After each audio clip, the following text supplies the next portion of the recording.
Iota can ek. If mick serematha oxva ek yell at sagenga hail, sins hails megi.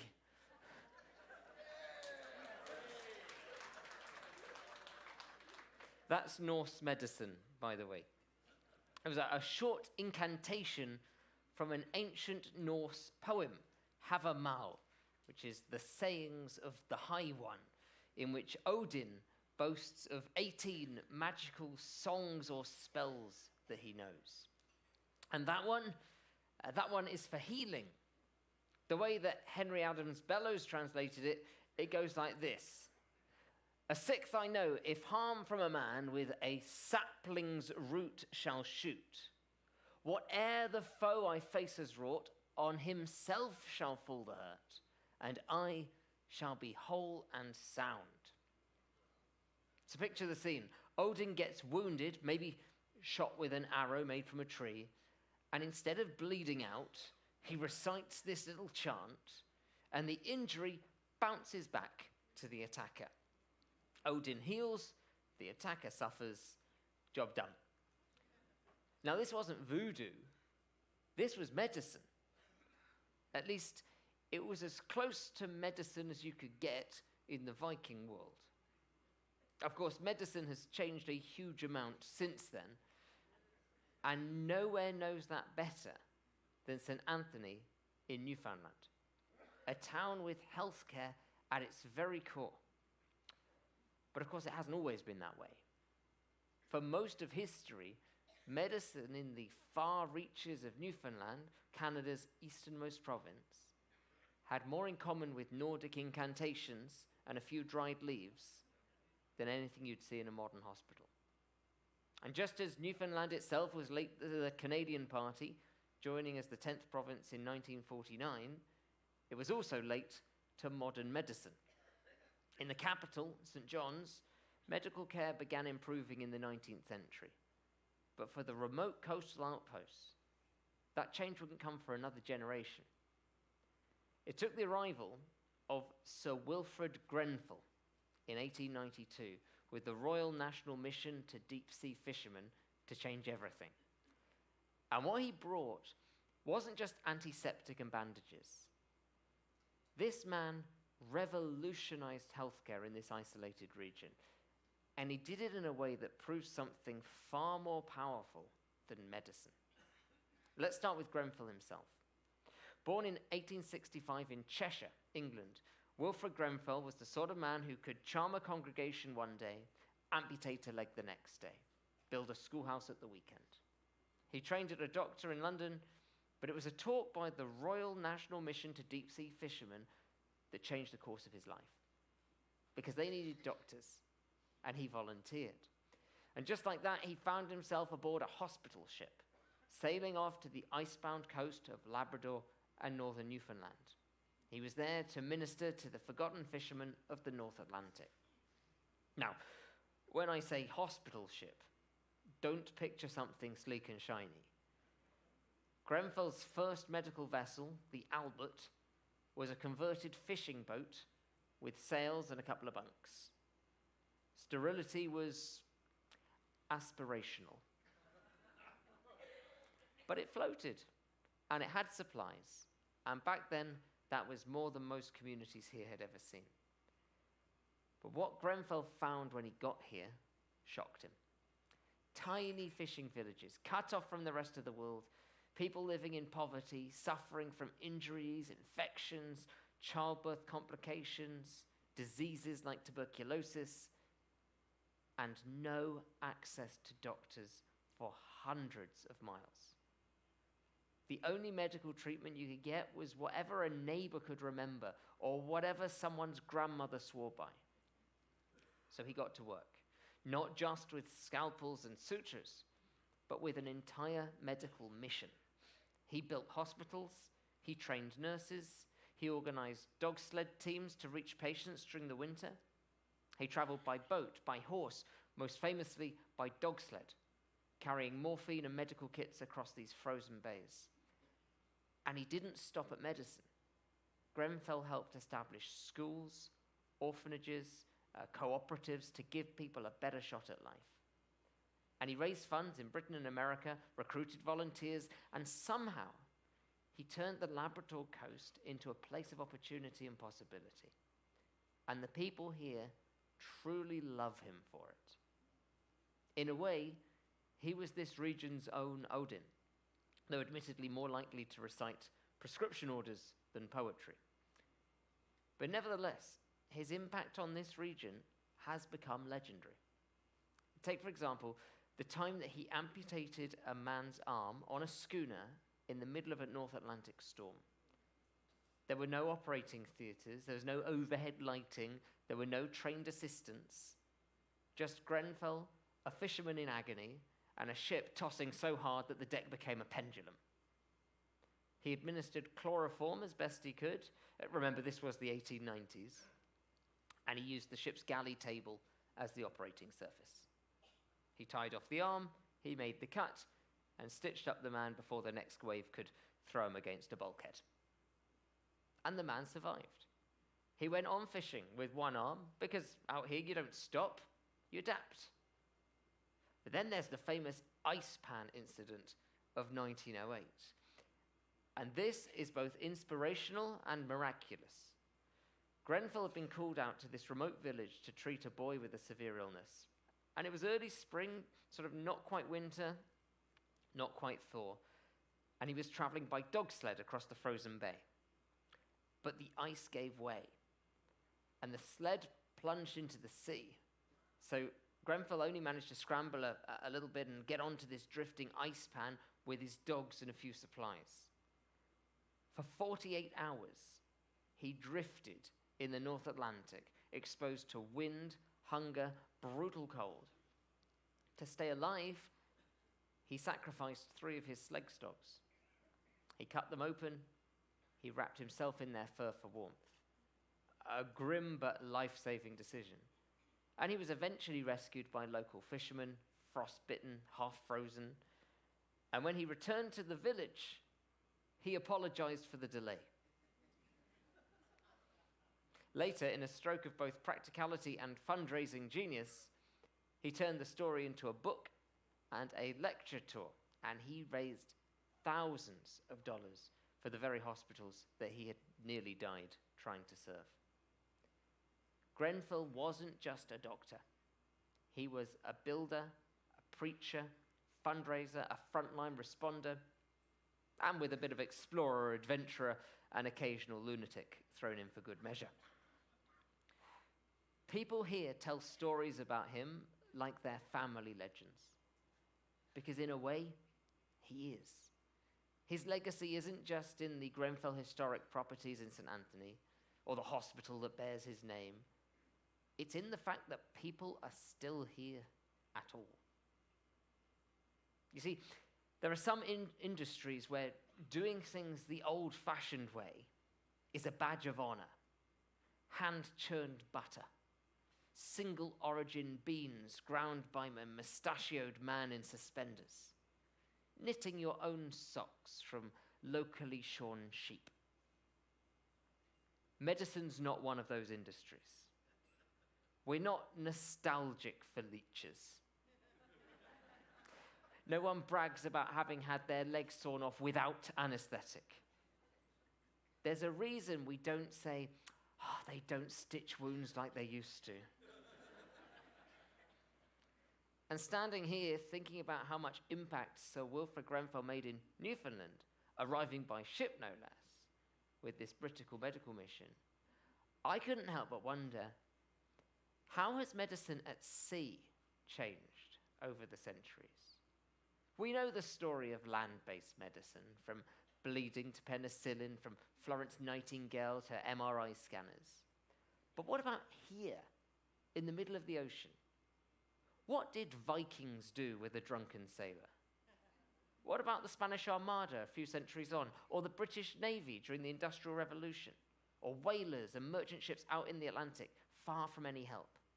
So let's take a little detour from Newfoundland, just for a moment, and explore how people have managed to patch each other up at sea over the last 1,000 years or so. The Vikings, they didn't have antibiotics, They didn't have hospitals, but they did have galdra, incantations like the one we started with, and a surprisingly practical approach to health. They would pack herbs like yarrow for blood clotting, willow bark, which contains salicylic acid, basically pre-aspirin, even onion for wounds. They performed basic surgeries. They would clean wounds, remove embedded weapons. In some cases, they could even set bones. There's even archaeological evidence that drilling a hole in the skull may have been done in Viking times to relieve pressure or to treat head injuries.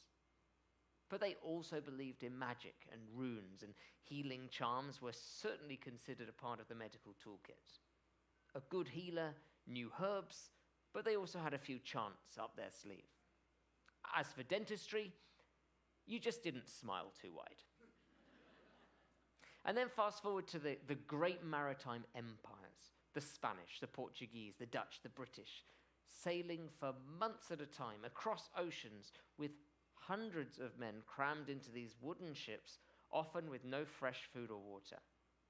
It was much less healthy cruise lifestyle, a more floating death trap. And the big killer was scurvy, a vitamin C deficiency that caused your gums to rot and your teeth to fall out. In the 18th century, James Lind famously conducted the first clinical trial aboard a Royal Navy ship, giving different sailors different remedies. He tried vinegar, diluted sulfuric acid, cider, even half a pint of seawater. Surprise, surprise, that made things worse. Only one group recovered, and that was the group given lemons and oranges. The rest, not so much. Surgeons on board, often called barber surgeons, dealt with gunshot wounds, amputations, abscesses. Anesthetic was just a strong drink and a bite of leather. Instruments weren't always clean. Infection was common, but they did what they could, and sometimes it worked. Now, around the same time that ships became iron instead of oak, medicine at sea started to get serious. Navies and merchant ships began carrying trained medical officers, better tools, and crucially, more understanding of germs and hygiene. Quarantine procedures improved. Some ships had dedicated sick bays, even onboard pharmacies. And new tech like chloroform and eventually morphine made surgeries more survivable. The idea of hospital ships took off, floating clinics that could care for injured soldiers, injured sailors. And during wartime, especially the World Wars, ships were equipped with operating theaters, X-ray machines. Still no cruise buffet, but it was a far cry from chewing bark and hoping for the best. Over the last 100 years, general advances in medical practice have been mirrored on ships around the world.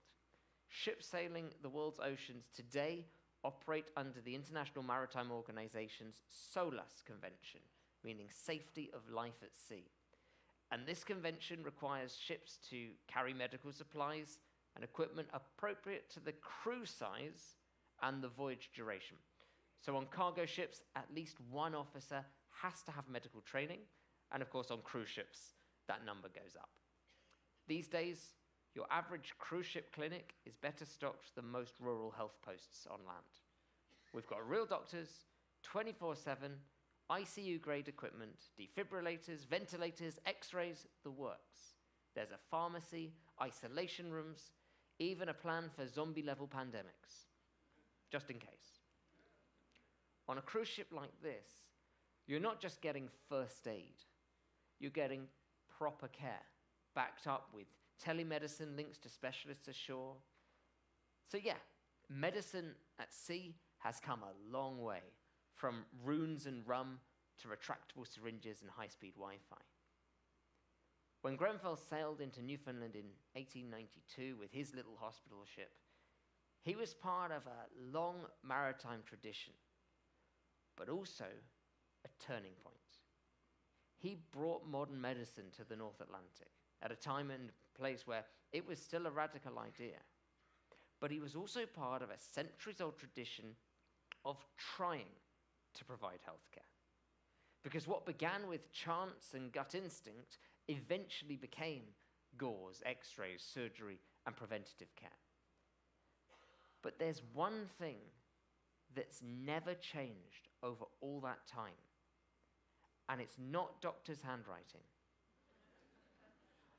I'll tell you what I think it is after we open the portal and collect our next 2 ports of call in Newfoundland. St. Anthony sits near the northern tip of Newfoundland's Great Northern Peninsula, where the land begins to narrow, the sea feels impossibly wide, and it's a town shaped by isolation. Not in a negative sense, but in a way that builds resilience, resourcefulness, and a very tight-knit community. The fishing industry sustained families here for generations, while icy winters and rugged terrain forged a culture of mutual support.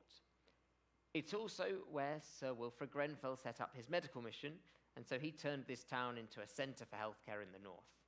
Today, St. Anthony holds the stories of both hardship and hope. And it is a tender port. So we come into this very nice wooden tender pier, which gently slopes up to the main square of the town. And you can see that there are quite a lot of facilities here at this tender pier. And we sort of stretch the definition of the port just a few meters further, because there is a building right next to the pier where you can go to the toilet. There's a shop in there. Taxis wait at the square, so you can grab a taxi very easily from there. There's a cafe in the building to the right. There's tourist information there. And oftentimes there is also a real live Viking there waiting to greet us as well. I just don't have an icon for a Viking. Otherwise, of course, I would have put that on there. Let's have a look on a map. So we're going to be tendering. The tender ride 1 to 1.5 nautical miles, depending on exactly where we end up putting down our anchor. So that's going to take us 10 to 15 minutes to get on through. I haven't even put a time once you get into the town, because the tender pier is right there in the heart of town. So as soon as you get off the tender, you've arrived.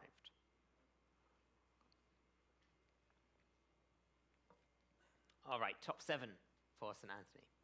So perched on a hillside overlooking the harbour, the Grenfell House Museum was once the home of Sir Wilfred Grenfell, the doctor, the missionary, the folk hero who transformed healthcare here in northern Newfoundland and Labrador.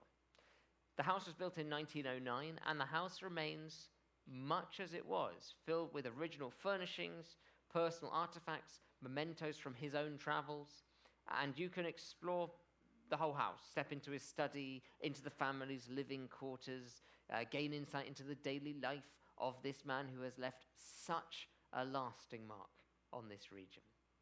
The house offers not just history, but also that deeply personal connection to Grenfell's legacy of compassion.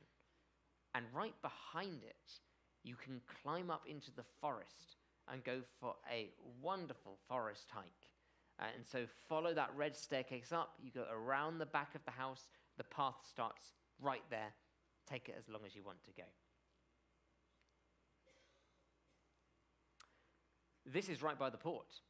The Grenfell Historical Society is the group that preserves and celebrates the life and legacy of Sir Wilfred Grenfell, and they operate the Grenfell House Museum that we just discussed, and they maintain the heritage site as well.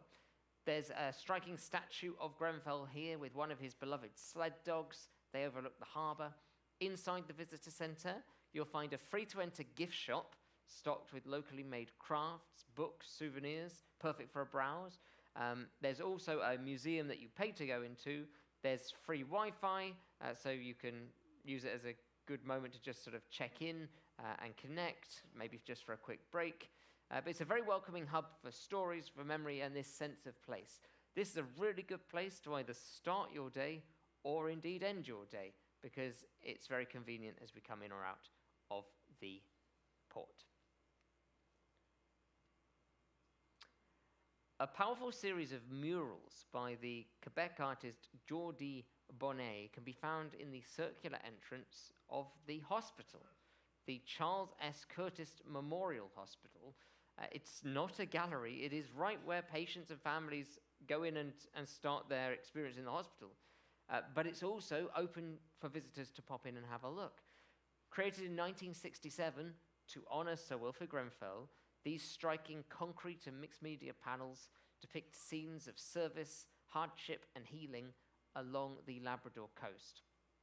Bonnet's work blends modernist artistry with that emotional depth, turning really an ordinary hospital space into this quiet tribute.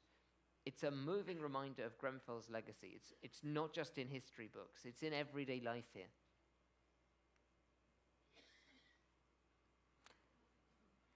There used to be a really cool pub here with live music, a great atmosphere, but it looks like it might have shut down. Keep an eye out for Ragnarok Northern Brewing Company.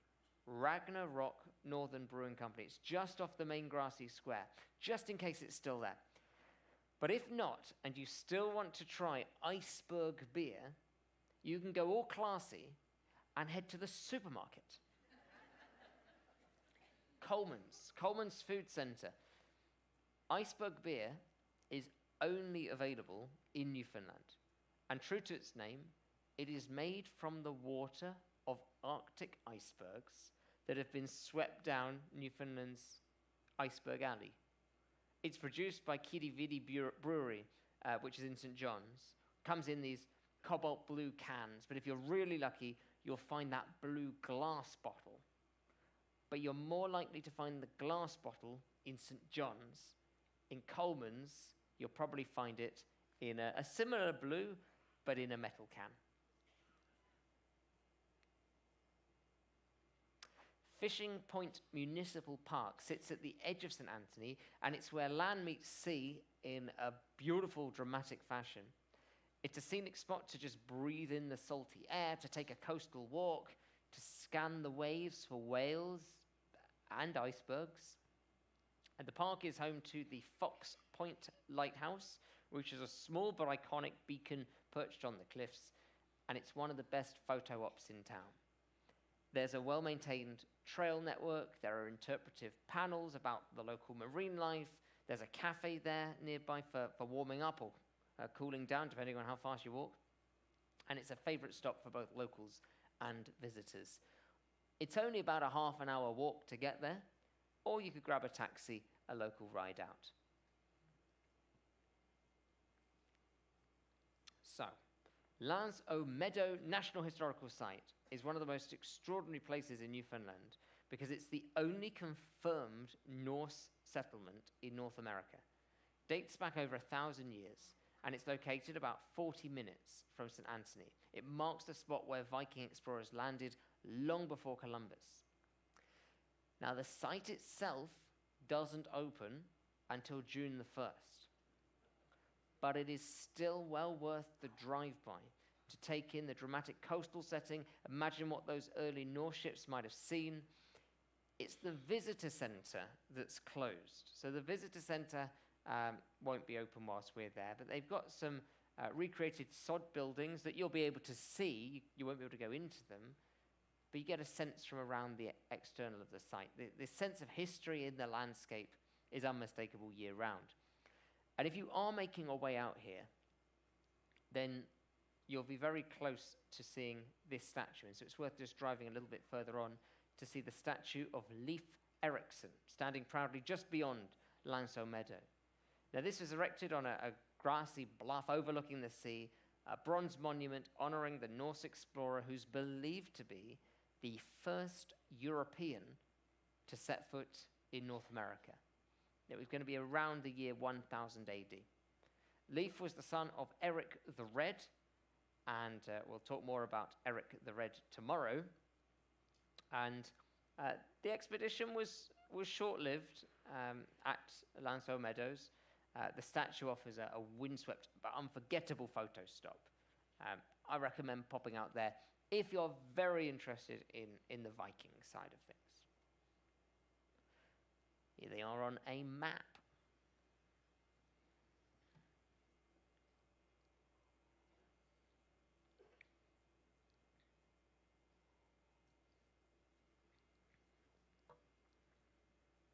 The main highlight of the town is the hospital. Strange, isn't it? But the size of the town, it's so small, somebody coughs at one side of the town, and the whole village has flu.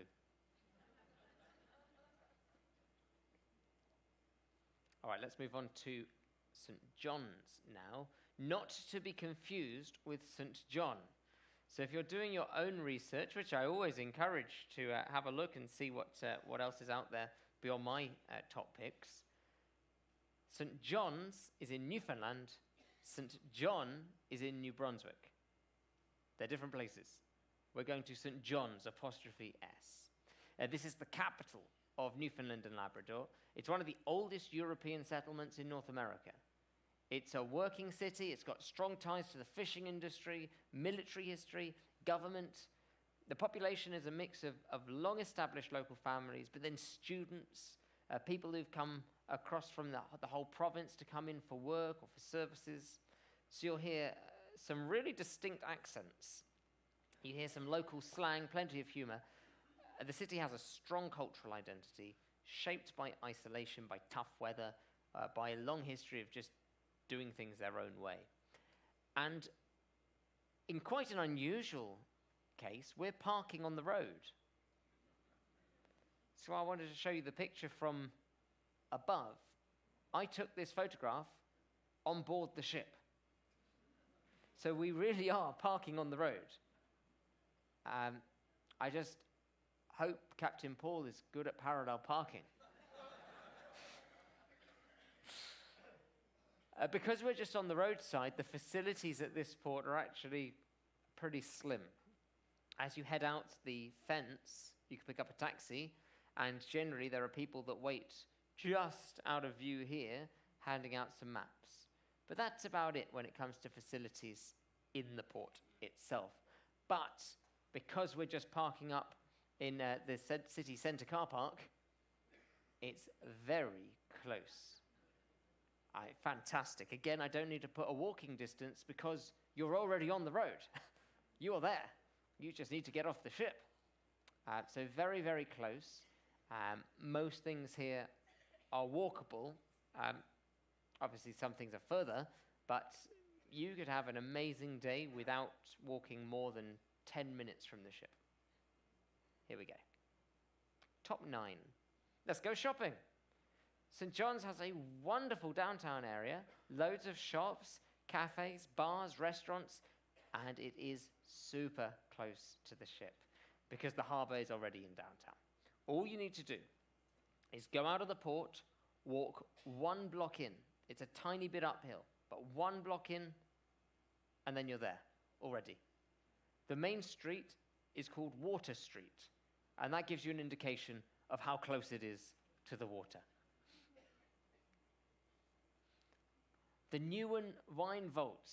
Do you remember I spoke about this when we were coming towards Portugal? Those of you who came to the presentation before Portugal. The Newen wine vaults offer one of the more unexpected stories in Newfoundland. A tale of Portuguese port, English merchants, and 300-year-old brick cellars. Now, these underground vaults were used from the 1600s right the way through to relatively recently, within the last 50 years, to age port wine that was shipped from Portugal, destined for the Newmans, which was a British wine firm with ties to the West Country.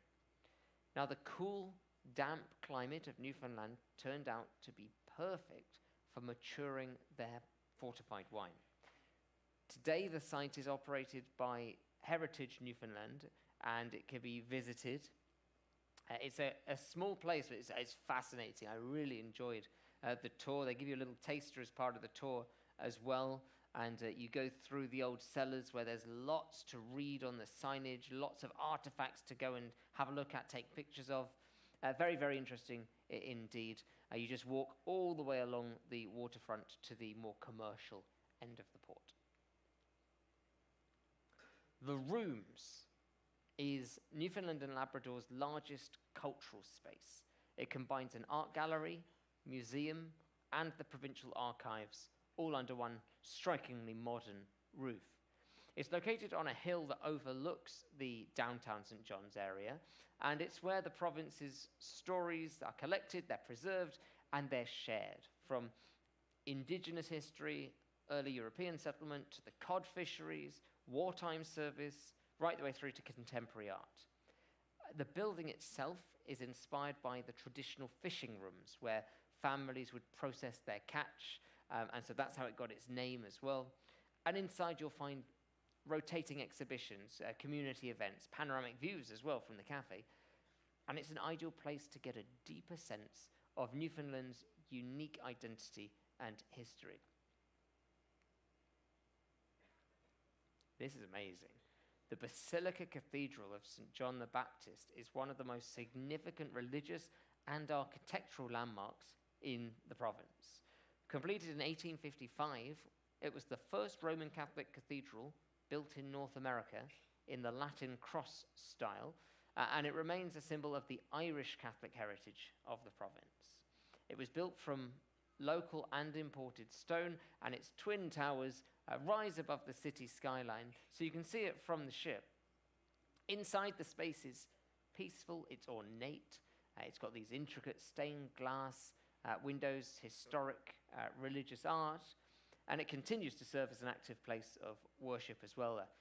A really gorgeous place of quiet reflection, pretty much in the city centre. Now, we're just going to go out of the city centre here towards Kidividi. If you're interested in military history, you can visit the Royal Newfoundland Regiment Museum, which is at 102 The Boulevard. It's located inside the Anthony W. Padden building at the Canadian Forces Station. Pleasantville is the name of the station. You are stepping inside an active military base, but inside this museum area, you'll find uniforms, weapons, medals, personal stories that bring the regiment's long history to life, especially its role in World War I. It's a small museum, but it's a meaningful one, and it's well worth your time if you're keen to understand Newfoundland's sacrifices. The Colonial Building Provincial Historic Site is where Newfoundland's political story really began. If you're walking through downtown St. John's and you go up the hill, you'll spot this building's grand white columns, this symbol of 19th century power and ambition. And this was the seat of government here from 1850 through to 1959. So this is where debates raged over confederation or self-government, the future of the island. And today you step inside, you'll explore exhibits about Newfoundland's political history. You'll see these restored rooms where those decisions were made. Admission is free. It's a great way to understand how the province's modern identity was shaped right in this building, room by room. I want to introduce you to a couple of important historic sites that are just outside of the city. And first up is Signal Hill National Historic Site. Overlooking the entrance to St. John's Harbour, this hill has played a strategic role in defending the city for centuries. It is also where Marconi received the first transatlantic wireless signal in 1901, making a turning point in global communication. When you visit, you walk around the old military fortifications, you take in the sweeping coastal views, you explore the visitor centre. At this point, I think the visitor centre may be closed, because a lot of things here start June the 1st, but the grounds are free to visit year-round. It gives you a real sense of Newfoundland's place in history. And when you're looking out at sea, if you could see that far, the next land you would see would be Cornwall in the UK. And just a little further out, now we've gone to the south of the city, you'll find Cape Spear Lighthouse National Historic Site. This is the easternmost point in mainland North America. Standing at the edge of the Atlantic, you will feel like you've reached the end of the world. In a similar way to Nordkap, where we reached the northern point of Europe, we're getting to the eastern point of North America. The original lighthouse, built in 1836, is Newfoundland's oldest, and you can explore the keeper's house. You can see how the families lived and worked here in almost total isolation. There are also World War II bunkers. There are gun emplacements on the site. Whether you're there for the history, the rugged views, or just to say you've been as far east as you can go in North America, this is a really memorable stop.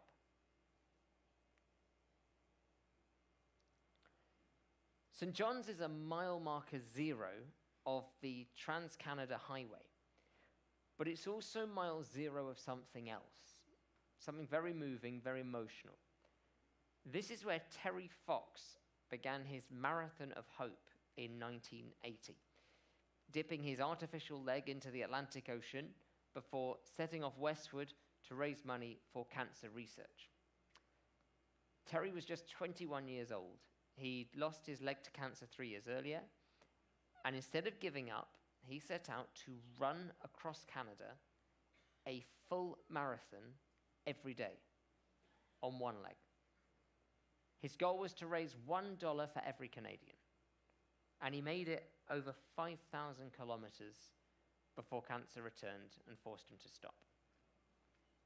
Today, you can visit the Terry Fox Memorial, which is near the waterfront. It's a quiet statue facing west, just like he did, and a reminder of that courage, determination, and the impact that one person can make. Here they are on a map.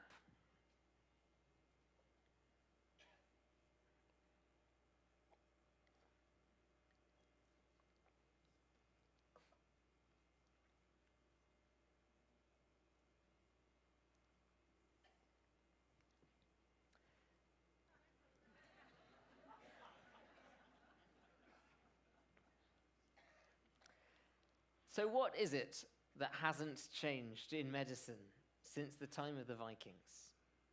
It's not the bandages, it's not the surgical tools, it's definitely not the chants, though I'd like to believe that a few of those still get whispered now and then. What hasn't changed is why we do it. You see, medicine started as something simple. You got hit with a stick, someone patched you up. You fell off your horse, someone pulled you out of the mud and sat with you until the shaking stopped. In the beginning, medicine was all about the visible, the arrow in the leg, the broken bone, the bleeding wound. If you could see it, you could try to fix it. Then came tools, scalpels, saws, crude anesthetics. We started peering inside the body, fixing the hidden parts, stitching organs, fighting infection. Still very physical, but now with a hint of science. Later, technology leapt forward. X-rays, stethoscopes, blood tests, MRIs. And suddenly, the invisible becomes visible. The silent became diagnosable. And we got really good at it. So good, in fact, that our language changed. We stopped talking about illness, and we started talking about health. We don't have national illness services. We have national health services, because we're not just trying to fix what's broken anymore. We're trying to help people feel better, whole, balanced, well. And now, in our generation, we've entered a new chapter altogether, one where wounds we care about can't be seen on an X-ray. One where we talk about stress, loneliness, anxiety. And we finally admit that what happens in your head is just as real as what happens to your leg. And even though now might be the first time we really call it out for what it is, that's really nothing new. Because all the way back in the Viking Age, someone sat beside their sick friend. They placed a hand on their chest. They muttered a chant because they hoped it would help. Not because they were a doctor, but because they cared. Sir Wilfred Grenfell crossed frozen bays to bring medicine. But what he really brought was something deeper. presence, compassion, belief. The medicine is just a tool, though. And the tool itself really doesn't matter as much as the caring does. And caring isn't a job title. It's a human instinct. It's something we all carry with us, whether we've got stethoscopes or not. So yes, medicine certainly has changed. But the heart behind it, that's ancient. That's eternal.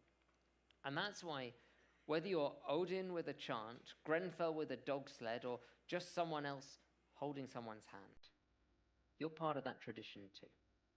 Thank you.